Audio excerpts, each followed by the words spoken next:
Good early pressure from the Tigers. Loughran really haven't had a foothold in the game so far. Brady, now for Myler, out wide for Figueroa, and Figueroa whips in a dangerous cross, and it's in the back of the net for Hull City, and it's just what they needed, an early goal. It's the perfect start for Hull City. It's 1-0 on the night. We are all square on aggregate. Hello and welcome to another edition of the Tigers Down Under, the 2010s or the flashback series as we've been calling it. I'm your host Alex, and with me I have Brad. How are you, Brad? Good, thanks, mate. Thanks for having me.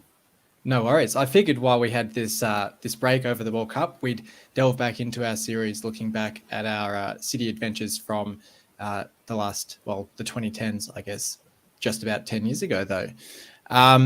So it was a pretty interesting season to start off with. I guess before we delve too much into the city side of things, given that we are on a World Cup break, I thought we could discuss or reminisce any memories that we might have of our city players that went over to the World Cup in Brazil as it was back then.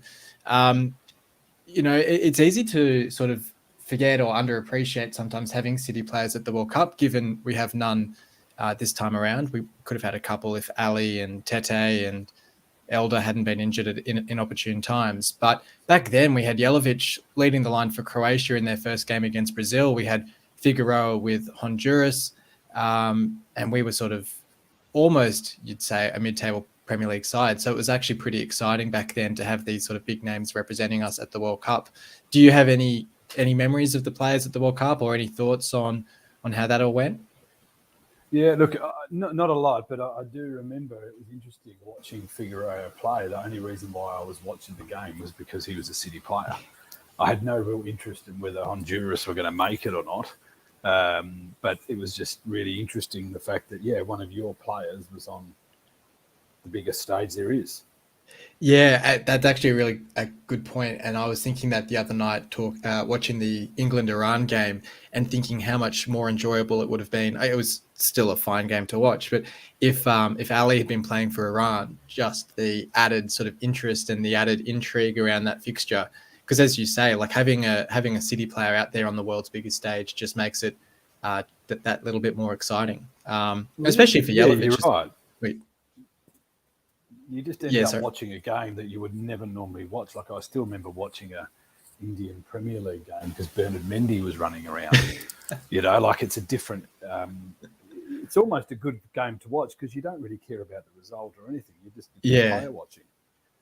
Yeah, no, absolutely, and yeah, I mean Jelavic playing in the opening game against Brazil, unfortunately didn't get a goal for Croatia in the tournament, but another one where that was such a high-profile game, and to have a City player representing us there was pretty exciting. And yeah, look, it's a shame that for this World Cup we sort of started the season with three different players who potentially could have travelled over for the tournament, all of them missing out for various reasons. But I guess that's maybe a positive for City that they can refresh and come back stronger than ever for the December onwards stretch of the season. Yeah, agree. Yep. Okay, so 2014, 2015, we've called this European adventure. It was a pretty brief adventure. I sort of picked the audio to kick off the episode from that Loughran fixture at the KCOM, or might have been the KC as it was back then, where unfortunately we did win on the night, but it didn't let us progress through to the group stages of the Europa League. I don't want this episode to be too negative because it was a relegation season, so there will be some element of negativity around it. But the excitement around that first European campaign was, I mean, I remember sitting up in bed. There was no streams back then. It was just radio broadcast from BBC Humberside. And I remember just listening to the radio broadcasts of these games because it was just so exciting to have City playing in Europe. It was. And I mean, none of us years before would have even thought playing European football, other than potentially a friendly, was ever going to happen. And I suppose in a way with the FA Cup result, it was sort of by default, let's say, that we ended up in there. But who cares? You've got to be thereabouts. And the fact that we made an FA Cup final was awesome enough. But to then end up getting to Europe is something pretty special. Yeah, and to win the fixture as we did, even though we couldn't progress, to win a fixture in Europe was pretty exciting too. City fans getting to travel over to various parts of Europe as well, to Belgium and elsewhere in Europe as well was pretty exciting. Um, I guess on the negative side of things, or the more critical side of things, were you disappointed? I mean, there's a lot of supporters who blame Bruce or are critical of Bruce for the way he handled that campaign and perhaps didn't take it as seriously as he could have, sort of in the name of preserving our position in the Premier League by sort of resting players, rotating the squad for the European games. And I sort of famously remember, I think it was a game against Stoke, or it might have been the Villa fixture was after the European game, where we'd rotated everyone in the Europa League, got knocked out of the Europa League, and then I think lost to Villa the following weekend. So hindsight didn't exactly help us too much. No, look, and I think you would know as well, going back at the time, I think we were all pretty emotional about whether or not we were playing our strongest teams and those sorts of things. But I think probably in hindsight, I think whilst it was great to get there and sure, even winning a game, fantastic, but most of us probably thought we were dreaming a bit that we were going to get through those. I think we actually we don't come through in the qualifying groups, do we? We came off actually in the playoff groups, I think. Yeah, that's right. I think it was like there was like the third round of qualifying, which we won against Trenken, and then there was the fourth or the final qualifying or whatever it was called. Yeah, so I think probably we were all quite realistic that we would love to have got into that group stage, and that was probably the dream, if you like. But I think at the time we were so sort of focused that we belonged in the Premier League. We just made an FA Cup final. We got back there. We were going to be one of these teams that could last more than a couple of seasons and do effectively what a Burnley had done or someone else had done at the time. But I think probably Bruce maybe in a way, mate, I think he probably still didn't have the squad even then that he thought he had to do 2 campaigns, and that's why he actually made those pretty key decisions. But I think in hindsight, I think we did have the squad to be able to say, well, look, we'll play our best 11 each week and we're not resting anyone. If someone can't make it, someone will step up. Yeah. I think that's really interesting because, yeah, it's funny sort of casting your mind back to the start of that season. Yeah, as you say, coming off an FA Cup final, signing some pretty high quality or high caliber players, or highly recognized players, I might say, instead of the impact they actually had at City. And you kind of fall into that trap of just thinking it's just every season at that point, every season under the Allams had been a better season than the season before. And there was just that thought of, well, there's no reason that this season won't be better again. Yeah, look, as you say, I mean, early in that season, if we'd sort of backed the players in to play week in, week out, maybe things would have been different. Probably about halfway through the season, we did start to have injury issues that unraveled the season somewhat. But you look at some of the names we signed that season, we'll go on and talk first departures and then signings, but you look at some of the names we signed that season and they're players, Harry Maguire, for example, playing for England just the other day against Iran, Robertson, Snodgrass, like these were some, arguably all-time legends of the club that we picked up this window.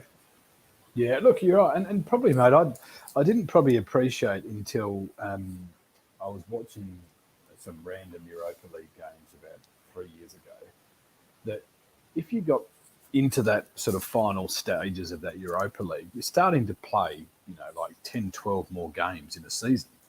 And I wonder, going back in time at that point anyway, is whether or not Brucey sort of had figured out that, okay, if we're good enough to get through here, when is it that I'm actually going to have a bigger squad to be able to play? I mean, 10, 12 games is a quarter of a season. When is it that we're actually going to be able to have more depth in our squad or more players? Like you said, we signed some great players in that second year. But going back to the first Premier League stint, we also made some big signings like a Bullard and these guys, and still went down. Yeah. And I think the issue might have been there. It'd be really interesting one day if we could get Brucey to guest on the podcast, if he could tell us whether or not he felt really hamstrung with literally the player numbers he had at that time, to be able to do everything he wanted to do. Because he probably thought, to be honest, I actually think he probably thought at that time that this was a nice dream. We'll get knocked out and we'll get back to business. And that's maybe why he decided to, play with that mix a little bit. But I still think in the end, every game, every week should have just been treated like our last. Yeah, no doubt. Well, I mean, talking about some of the players that came in, we'll talk first players that were released or left the club that summer. Some big names there as well, because on screen we've got Matty Fright, who left, joined Nottingham Forest on a free transfer. Robbie Corrin, who actually it's hard to remember sometimes that he actually left from City in the Premier League and joined Melbourne City in the A-League, which is like a reasonably rare move to make directly from the Premier League down here. And George Boyd joining Burnley, and Boyd, I think that was pretty close to the end of the window, and it was almost as if it was a straight swap, him out, Diarmi in, because I think they were pretty much the same transfer fee. But amongst others, I mean, Proschwitz left, he joined Brentford, and then Abdullah Faye left as well. Shane Long, of course, being sold to Southampton 6 months after we got him for twice the transfer fee, was probably the pick of the bunch of that summer business in terms of departures, at least. Pretty remarkable. But that's a decent chunk of the squad that got us to the Premier League and kept us in the Premier League, who we turned over almost all at once. Yeah, and you're right. Some of those that you mentioned there, I remember when Long got sold, I was gutted. I know what a good piece of business it is selling a player for double.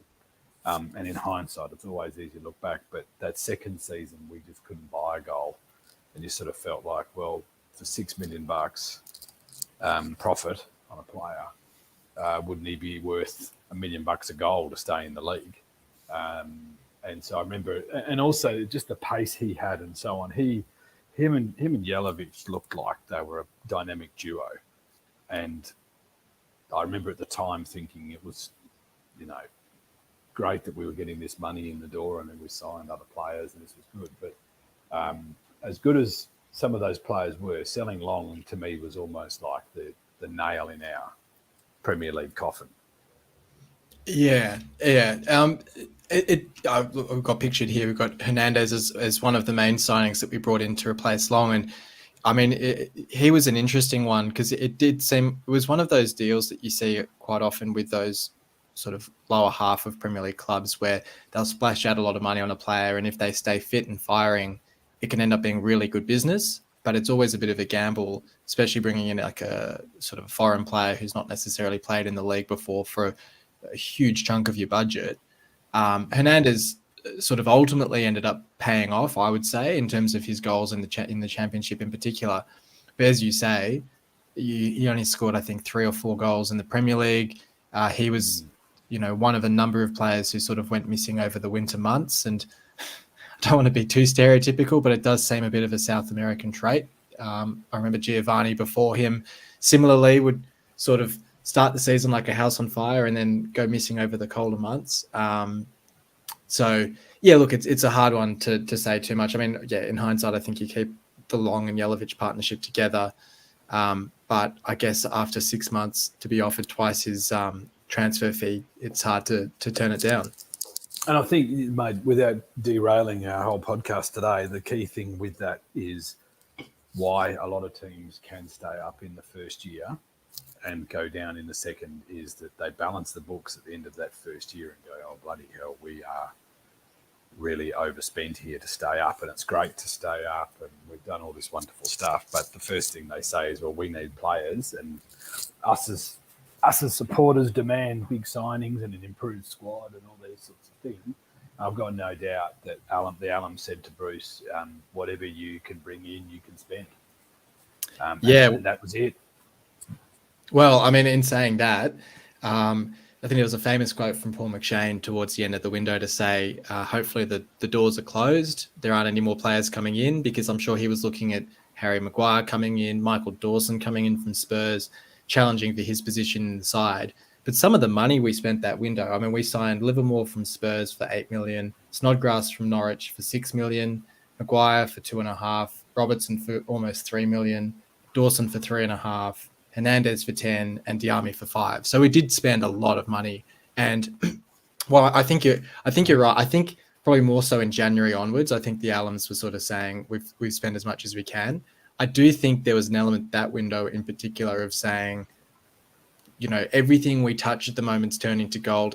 The only way is up. What could go wrong? Let's push the boat out and see what we can do. And we saw it in the loan market as well, with first Ramirez and Ben Arfa coming in on the same day, on deadline day, which felt like moves where the club basically just went, these players are top quality players on their day, and let's see what we can do with them. And we'll just bring them in and back the club to get the most out of them. Yeah, I think you're right. And I think probably, I used to put the boots into the Allams quite a bit, obviously, as most of us did at times. But I think it's almost like all the owners get sucked into the same syndrome, where it's, yep, sign him, yep, he's good, sign him, yep, he's good. The wage bill per week just snowballs. Then you get it sounds a bit familiar with the window we've just experienced. Exactly, mate. But then you end up with a situation where you have to sell a few players. The Allams say, no, we're giving Brucey a budget. But when you look at it, I remember when Matty Fry got released, clearly Matty's was just lucky the fact that we had so many players cup-tied the year before. Yeah. He ended up playing in the FA Cup final, for example, and did a hell of a job.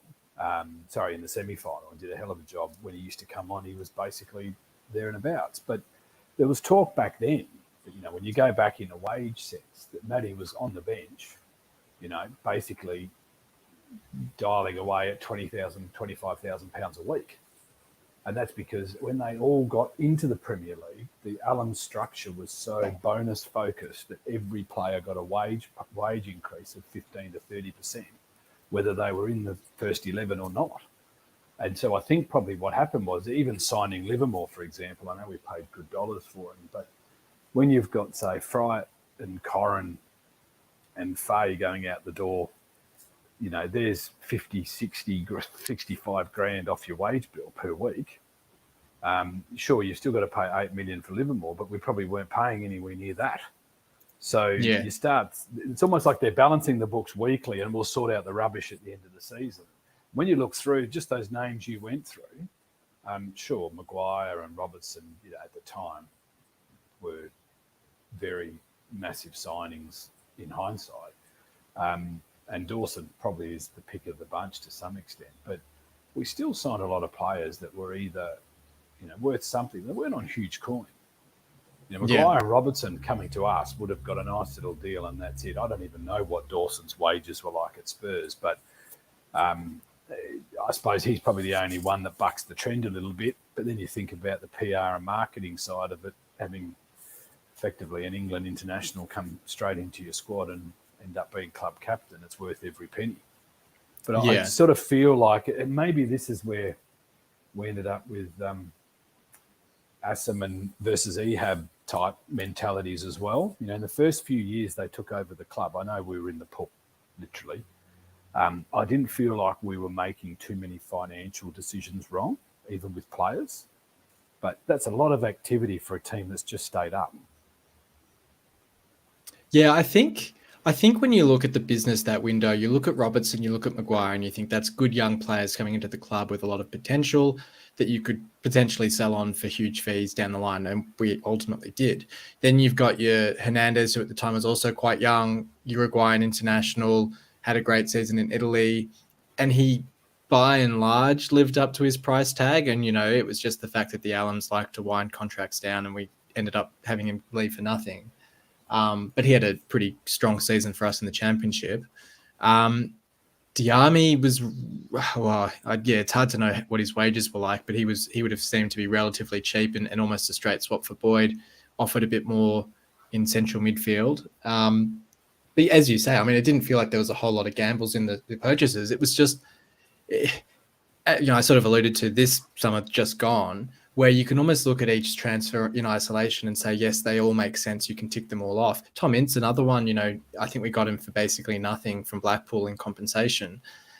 where you kind of look at them in isolation and go, yes, they sort of make sense. But then you go as a collective, it's just the volume, it's just the number of transfers. Just all of a sudden, Livermore makes a lot of sense because it's someone that was there last season. It's that continuity. It's someone that and can rely on.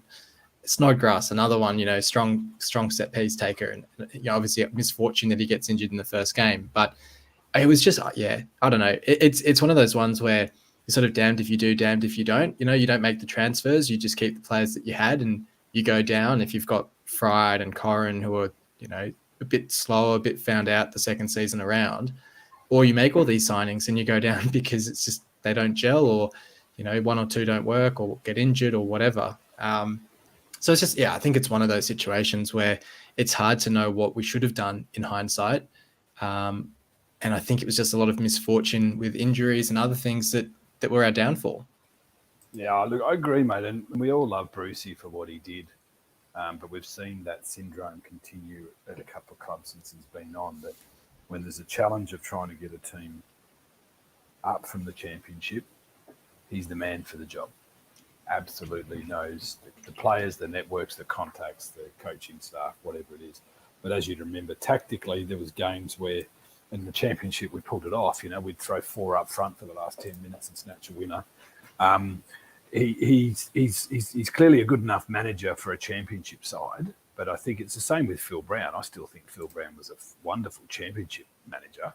But when you're in the Premier League and you're dealing with budgets and wages that are, potentially 5, 6, 7 times the amount, and the focus is on you not necessarily winning games, but making sure that you don't lose as many as the other 2 teams around you, it's just a different framework. And I think probably the only thing that happened that year, and we don't know the ins and outs, and even if Shane Long wanted to stay, at that stage, Southampton were on the up and up.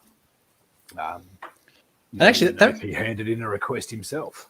Well, that reminds me, I think there was talk that I think his girlfriend didn't like Hull, so she wanted to leave. So it wasn't even necessarily that we sold him against his wishes. Yeah. That's it. I think probably at the time it was more just the fact that there was, like you said, there was players like we all love Corrin to bits, but he did Premier League pace. Fryer was coming towards the end. Well, at the Premier League level, was definitely not there. And Faye, age and physicality was getting the better of him.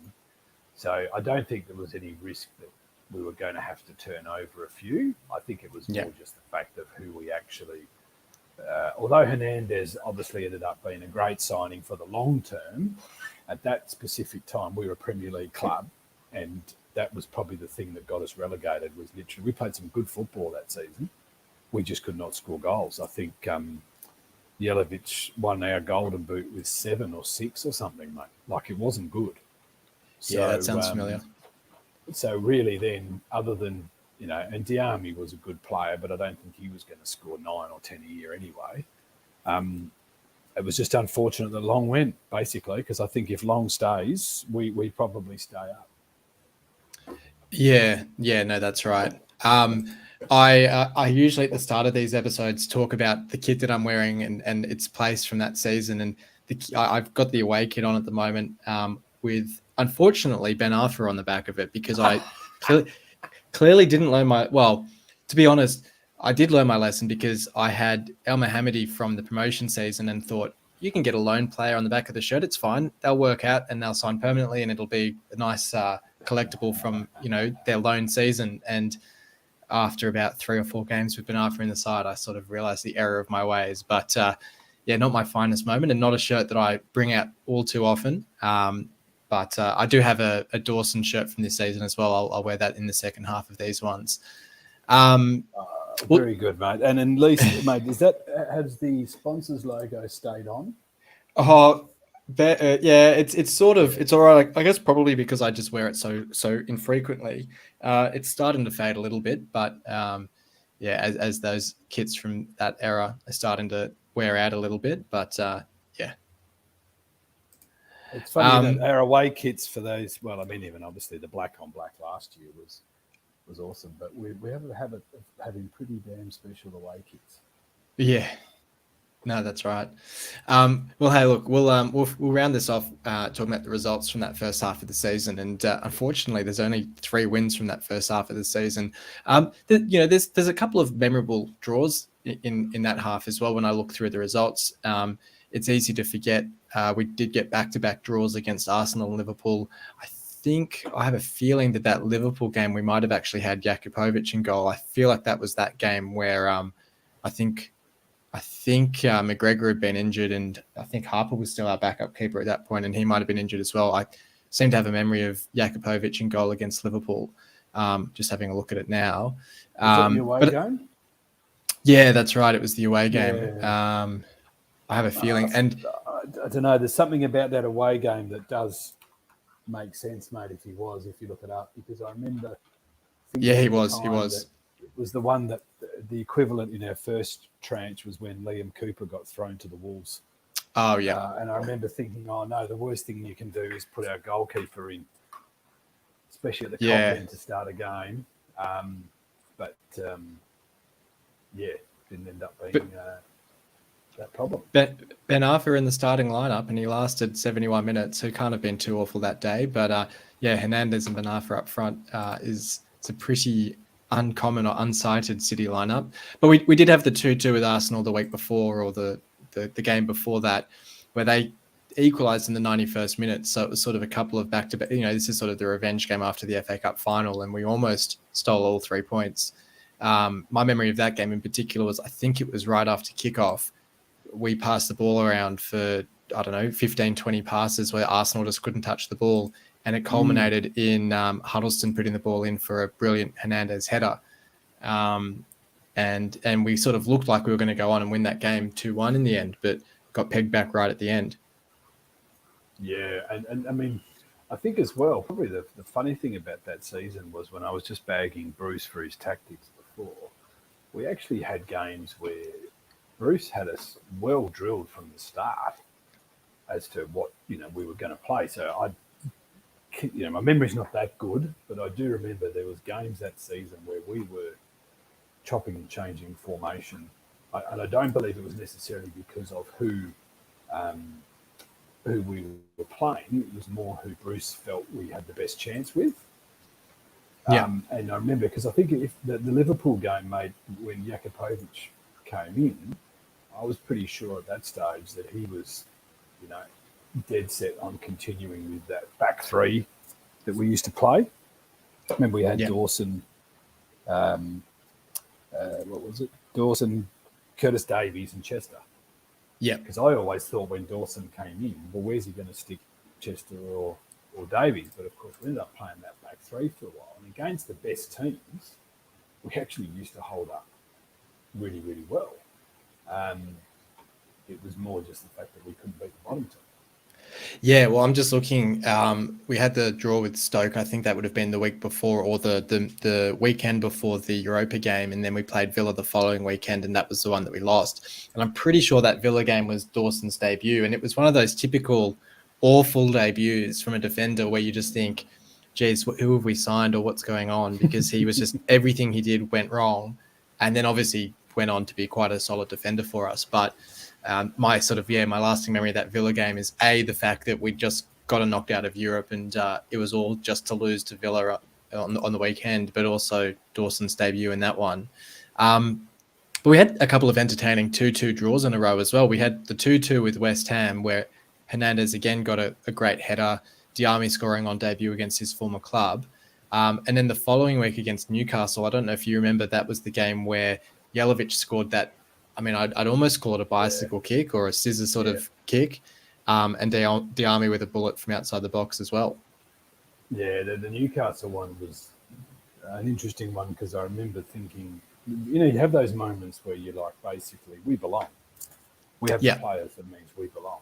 We've gone up to Newcastle. It was similar to, I forgot his name, the striker that scored that wonderful volley up at Newcastle as well. Yeah. I mean, you start thinking. I remember a few weeks later we were playing Chelsea, and I thought, why haven't Chelsea signed Aluko?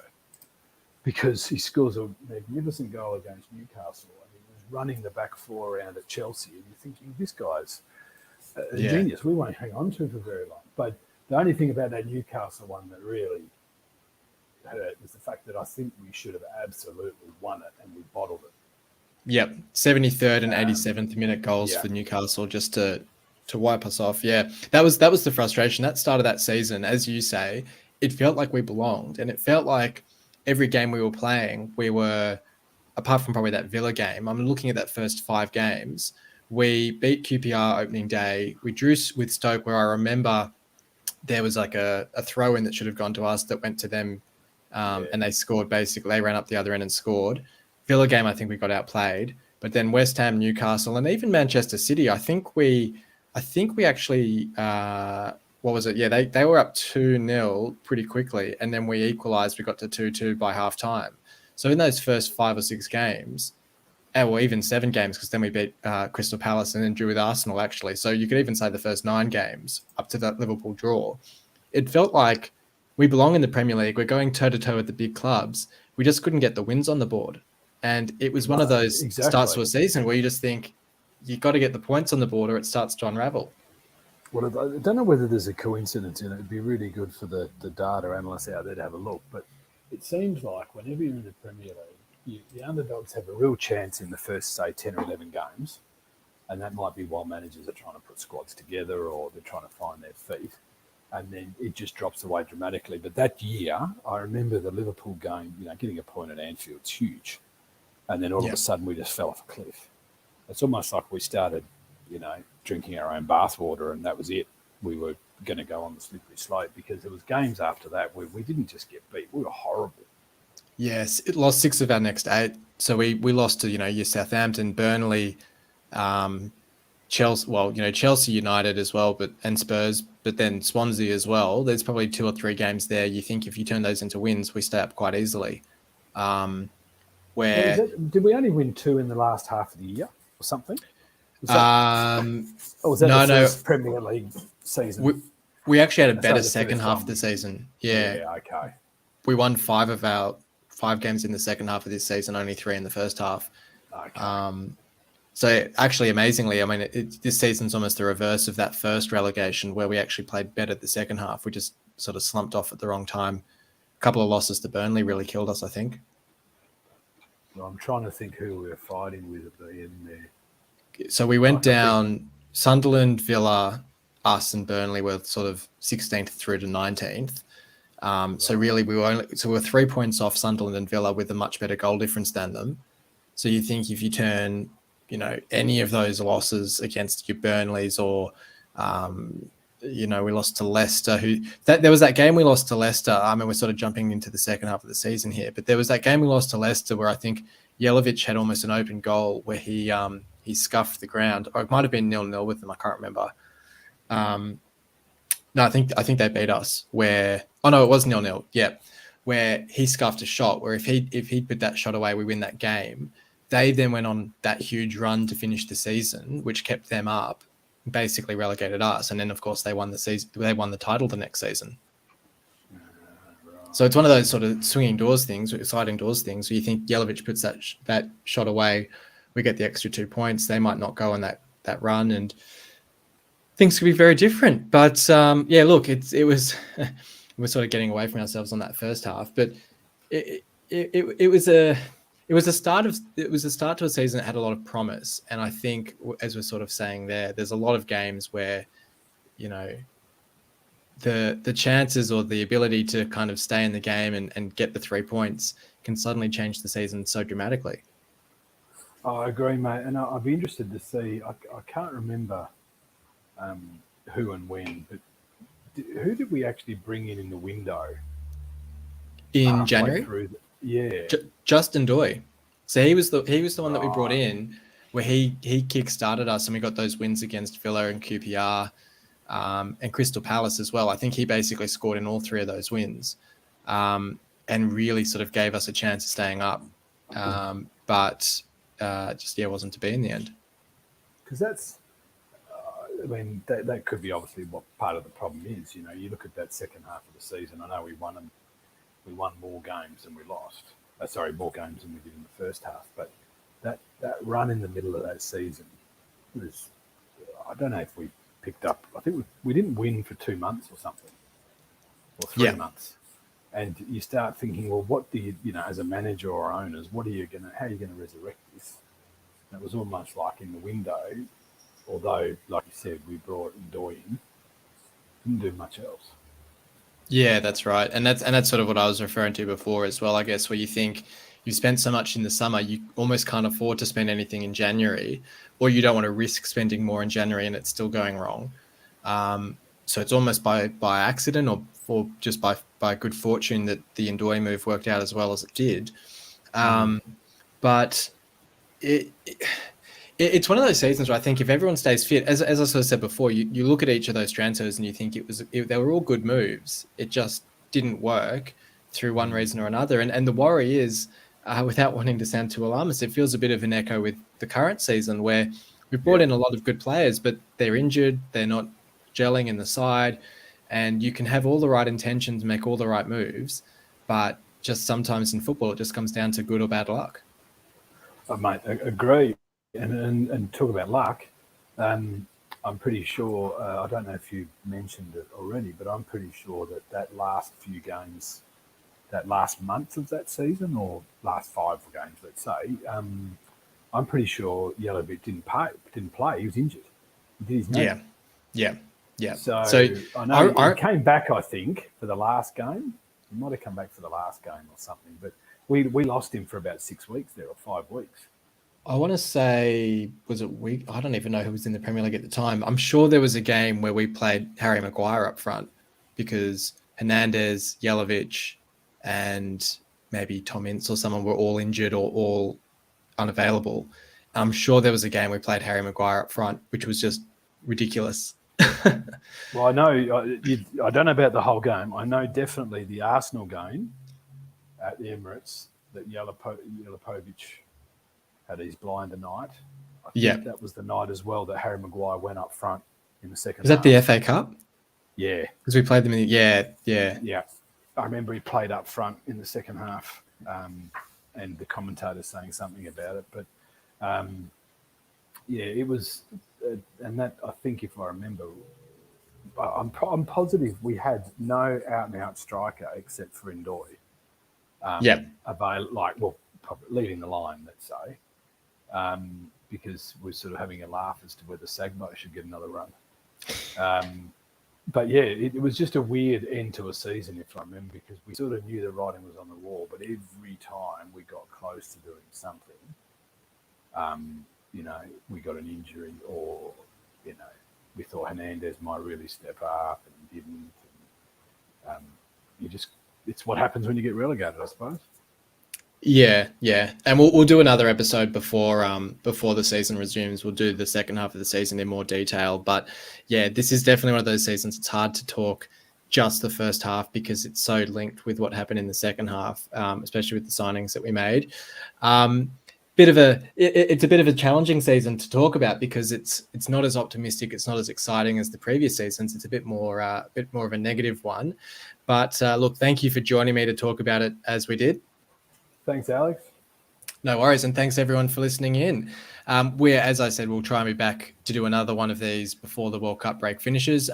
We'll have our review of that Reading fixture probably in our preview episode as we're coming out of the World Cup break, so stay tuned for that one as well. But until next time, come on City.